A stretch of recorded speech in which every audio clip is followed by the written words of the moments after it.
2 मई दीदी छा गई। बंगाल रुझानों में टीएमसी का आंकड़ा 200 पार। नंदीग्राम से अब ममता बनर्जी आगे। आप लोगों को दोस्तों बताते चलें, ताजा आंकड़े सामने निकल के आए हैं।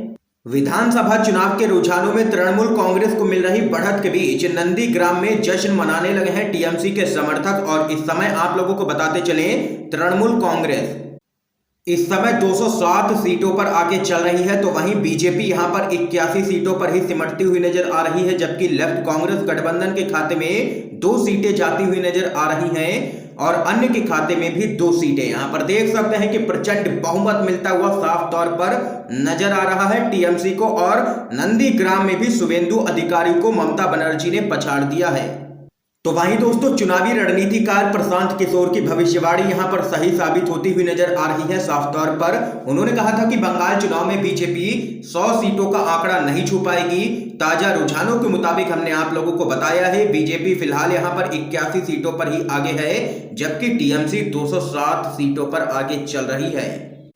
तो वहीं आप लोगों को बताते चलें, दीदी ओ दीदी वाला दादा कहां गया। पीएम मोदी पर नेताओं का तंज, अखिलेश यादव बोले जियो दीदी। आप लोगों को बताते चलें, बंगाल से टीएमसी की लोकसभा सांसद काकोली घोष ने एक ट्वीट किया है, जिसमें उन्होंने चुनाव प्रचार के दौरान इस्तेमाल किए गए पीएम मोदी के दीदी ओ दीदी वाले जुमले पर पलटवार किया है। काकोली ने अपने ट्वीट में लिखा, दीदी ओ दीदी बोलने वाला दादा कहां गया। इसके साथ ही काकोली घोष ने पीएम मोदी के इस्तीफे वाला हैशटैग यहां पर इस्तेमाल किया है, resign PM Modi.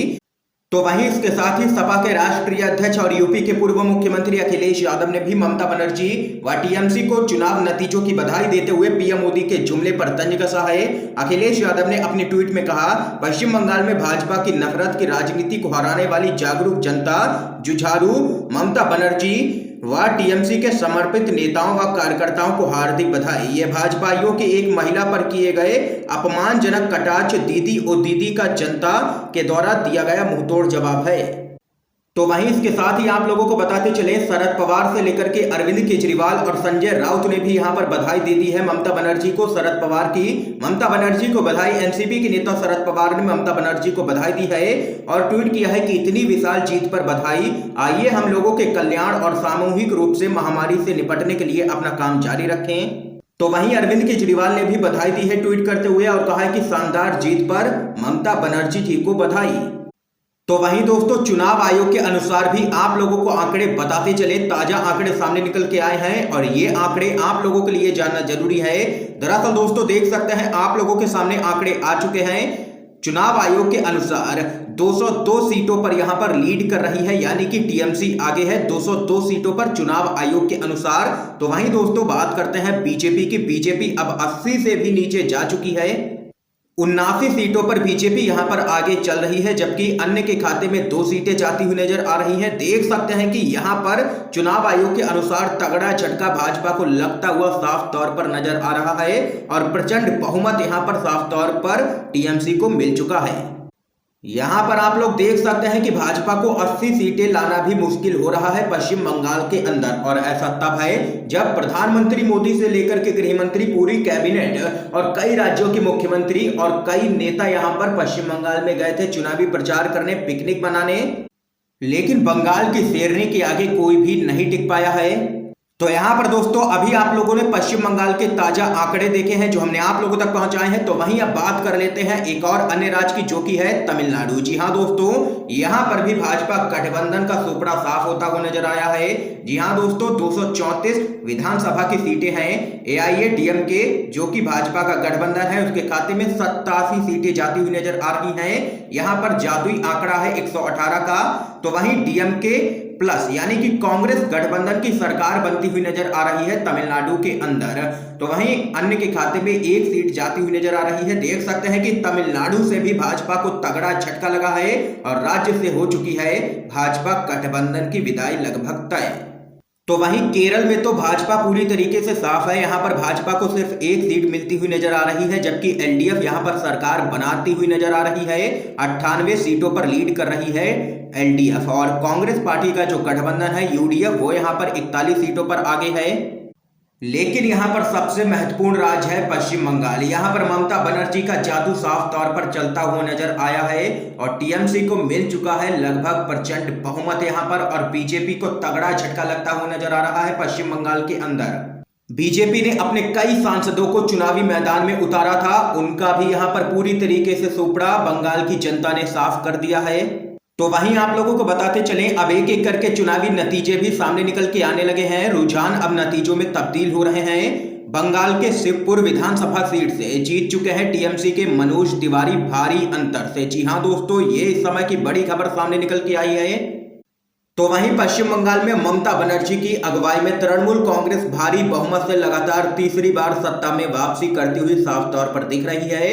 Mamata Banerjee hat trick लगाती हुई नजर आ रही हैं। ताजा रुझानों के मुताबिक तृणमूल जीत के लिए जरूरी सीटों से कहीं अधिक पर आगे चल रही है, जबकि प्रधानमंत्री, केंद्रीय मंत्रियों और कई मुख्यमंत्रियों की भारी भरकम फौज प्रचार में उतारने और केंद्र सरकार की ताकत सीबीआई से लेकर के ईडी, चुनाव आयोग तक के बावजूद ये सभी पक्ष में रहे। इसके बावजूद यहां पर बीजेपी 80 का आंकड़ा भी पार करती हुई नजर नहीं आ रही है। तो वहीं दोस्तों आप लोगों को बताते चलें, सोशल मीडिया पर काफी चर्चा हो रही है सबसे ज्यादा बंगाल चुनाव को लेकर के। अब यहां पर लोगों का दो टूक कहना है, पश्चिम बंगाल के बाद अब यूपी का भी नंबर लगेगा, क्योंकि आज जो देश में हालत है देख सकते हैं कि कोरोना पूरी तरीके से बेकाबू हो चुका है। देश भर में तांडव मचा रखा है कोरोना ने। कई लोगों की जान जा रही है, लोगों को ऑक्सीजन बेड या वेंटिलेटर तक नहीं मिल पा रहा है अस्पतालों में। लोग अस्पताल के बाहर ही दम तोड़ रहे हैं, लेकिन सरकार ने इस तरफ कोई भी ध्यान नहीं दिया। 1 साल से भी ज्यादा समय तक इस देश की सरकार सोती रही। लगातार कई विपक्षी नेताओं की तरफ से मांग की जाती रही कि कुछ ही चरणों में बंगाल के चुनाव संपन्न करवा लिए जाएं, लेकिन चुनाव आयोग यहां पर नहीं माना। बीजेपी का दबाव था, बीजेपी नहीं चाहती थी कि 8 चरणों से कम में चुनाव हो, ताकि बीजेपी अच्छे से चुनाव प्रचार कर सके, और उसी का नतीजा है आज देश ये सब कुछ भुगत रहा है। बंगाल में करारी हार को लेकर के आप लोगों को बताते चले, लगातार प्रधानमंत्री मोदी से लेकर के अमित शाह ट्रोल किए जा रहे हैं। लोगों का तो कहना है कि बंगाल भी हार गए और देश को भी बर्बाद कर दिया है इस पार्टी ने। तो यहां पर दोस्तों आप लोग कुल मिलाकर के देख सकते हैं कि पश्चिम बंगाल, केरल और असम में सरकार बदलने के आसार नहीं है। इन 5 ही राज्यों के चुनावी नतीजों के आधार पर देखें तो भाजपा का पूरी तरीके से सोपड़ा साफ होता हुआ नजर आया है, अगर असम को निकाल दें तो वहीं हमने आप लोगों को जैसे कि बताया कि कई नेताओं ने बधाई भी दे दी है ममता बनर्जी को। यहां पर अखिलेश यादव से लेकर के अरविंद केजरीवाल, शरद पवार, संजय राउत ने यहां पर बधाई दे दी है मुख्यमंत्री ममता बनर्जी को प्रचंड बहुमत के लिए। और नेताओं ने यहां पर ट्वीट किया है कि लोकतंत्र बचाने के लिए ममता दीदी की जीत बहुत जरूरी थी। ये यहां पर दोस्तों ताजा आंकड़े सामने निकल के आए हैं जो हमने आप लोगों तक पहुंचाए हैं। इस खबर पे आप लोगों की क्या कुछ राय है कमेंट बॉक्स में कमेंट करके जरूर बता सकते हैं, या आप लोग ये भी कमेंट कर सकते हैं 2 मई दीदी छा गई। और अगर आप लोगों को ये वीडियो पसंद आया हो तो लाइक करना बिल्कुल भी मत भूलिएगा। चैनल को फ्री में सब्सक्राइब करके बेल के आइकन को जरूर दबाइएगा दोस्तों, ताकि ताजा अपडेट्स आप तक सबसे पहले पहुंचे। वीडियो देखने के लिए दोस्तों आप सभी का बहुत बहुत धन्यवाद।